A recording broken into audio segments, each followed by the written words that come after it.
Okey, Assalamualaikum dan selamat sejahtera. Bertemu lagi dengan saya, Cikgu Zuli.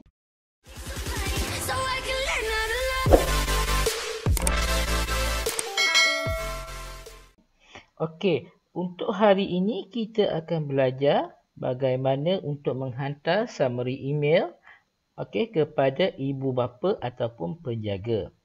Okey, untuk kita masuk ataupun kita menggunakan email ini, kita tidak boleh menggunakan Google Apps. Okey, kita boleh kita kena guna browser untuk masuk ke Google Classroom. Okey, untuk masuk ke menggunakan browser, apa yang kita perlu lakukan ialah kita pergi ke browser dahulu. Okey. Untuk masuk ke Google Classroom, kita boleh menggunakan portal yang disediakan oleh KPM. Okey, kita type.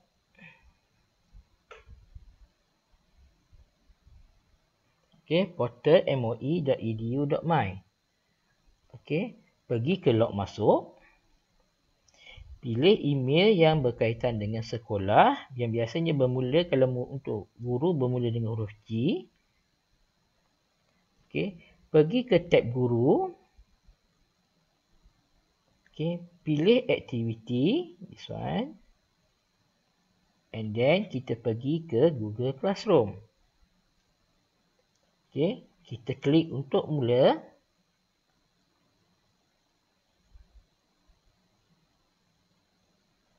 Okey, perhatikan di sini ini adalah email peribadi saya.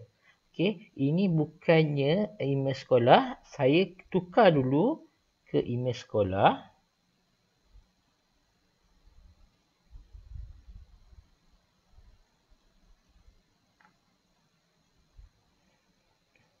Okey.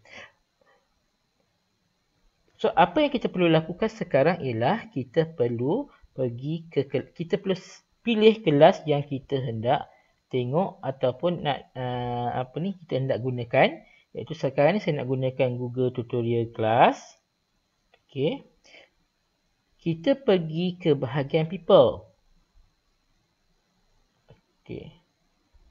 So sekarang perhatikan di sini saya telah memasukkan seorang guardian ataupun penjaga untuk Amirah Aqilah. Okey, sekarang saya boleh email ke Amirah Aqilah. Okey, jika cikgu mempunyai banyak kelas cikgu penuh dan semua anak murid cikgu mempunyai guardian ataupun penjaga, email penjaga, kita boleh menghantar email kepada penjaga dengan cara klik bahagian tepi petak ni. Cikgu pilih sama ada cikgu nak pilih seorang ataupun dua, ataupun kalau cikgu tik atas ni maksudnya kita nak pilih semua anak murid kita nak hantar secara serentak.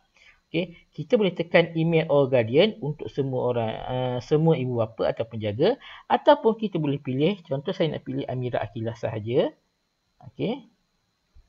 Saya pilih tik pada Amirah Aqilah. So email itu akan dihantar kepada Amirah Aqilah. Jika kita nak menghantar secara spesifik ataupun seorang saja atau dua orang sahaja, kita pergi kat bahagian action dan kita klik bahagian email. Ini akan membawa kita ke Gmail. Dia akan terus ke Gmail. So dia akan gunakan nama email, dia akan compose kat Gmail, bukan compose di Google Classroom. Sekarang bagaimana kita hendak invite student? Invite guardian. Pergi dekat invite guardian ni. Kita perlu typekan email. Kita boleh masukkan sebarang jenis email. Tak boleh masukkan Gmail, Yahoo, any kind of email yang parent ada, yang parent gunakan. Bermaksud parent itu sentiasa mendapat notification ataupun sentiasa mendapat maklum, sentiasa menggunakan email tersebut. Tolong minta email yang parent selalu guna, bukan email yang parent tidak aktif. So contohnya saya nak ambil satu email. Okey. So saya nak menggunakan email ini. So cikgu type nama email dan pilih yang bawah ni. So kita tekan invite. Okey. So katakan cikgu nak tambah lagi suatu email ataupun tadi ada satu saja kan. Cikgu boleh letak ibu dengan bapa. So maksudnya cikgu boleh letak dua email. So untuk seorang murid ni dia boleh terima dua ataupun lebih email lah kepada guardian. Okey. So satu lagi kita nak tengok bagaimana parent ataupun ibu bapa yang dah mendapat email tu apa yang dia perlu lakukan. Okey, so saya akan login ke email saya.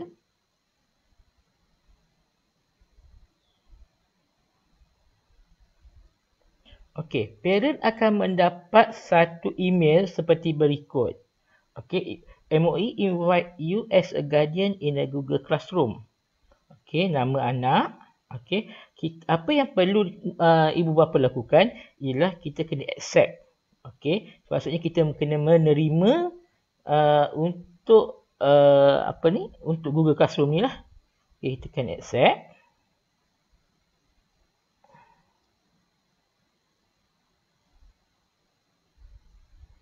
Okey, so kita akan tekan accept.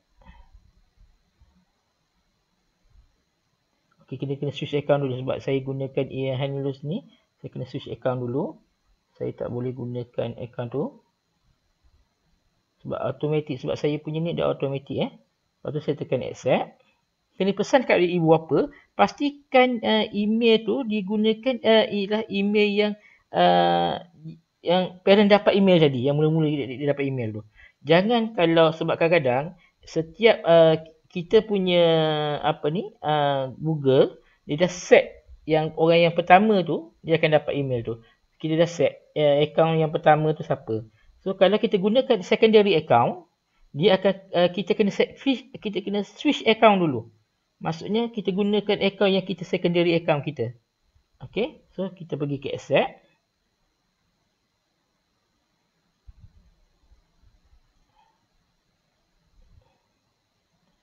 Okey. Okey, di sini apa yang perlu ibu bapa lakukan ialah ibu bapa perlu memilih sama ada hendak menerima summary sama ada seminggu sekali, setiap hari ataupun tidak menerima sembarang summary daripada cikgu. Okey, kebiasaannya kita suggest kepada ibu bapa kalau kita tak nak terlalu mengganggu, menerima weekly lah. Okey, weekly. Dan time zone ni ubahlah kita, kalau kita duduk kat Malaysia, pilihlah Malaysia. Sebenarnya tak ada masalah pun kalau yang Brunei tu. Okey. Okey, Kuala Lumpur. Alright. Okey, dah set macam ni, apa yang cikgu parent perlu lakukan. Okey.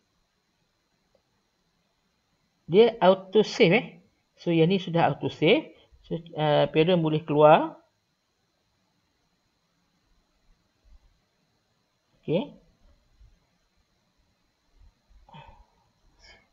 Itu sahaja yang perlu parent buat untuk menerima summary daripada guru. Okey. Sekejap. Sebelum saya berhenti. Okey, apa yang parent akan dapat bila dia klik untuk summary? Okey, so kita boleh tengok preview apa yang parent akan dapat. So, kita pergi dekat butang yang ni, setting. Okey, kita pergi ke butang setting. Okey, kita cari ni guardian summaries. Okey, kita dah, kalau cikgu untick yang ni, ibu bapa tak akan dapat summaries ya. Kalau kita tick, maksudnya parent akan dapat summaries. So kita nak tengok example macam mana bentuk summary yang parent akan dapat. So parent akan dapat seperti berikutlah. Okay, student work. Okay, last week, due to next week. So parent dapat mengikuti pembelajaran anak mereka secara dalam talian. Okay, jika ada announcement baru oleh guru, parent akan dapat satu notification lah. Okay, jika parent tak nak, kita dah tak nak dah terima sebarang summaries, so parent boleh unsubscribe. Okay, bila dia dapat summary tu, dia kena tekan unsubscribe. Bukan sekarang Maksudnya bila parent dah dapat email tu, dia dah tak nak terima dah email tu, dia perlu unsubscribe di email yang diterima. Okey. So itu sahaja untuk tutorial saya pada hari ini. Okey, saya harap apa yang saya kongsikan ini dapat memberi satu ilmu baru kepada guru-guru. Cikgu-cikgu rasa tutorial saya ini membantu, boleh like and subscribe saya punya channel. Okey, itu saja. Assalamualaikum dan salam sejahtera.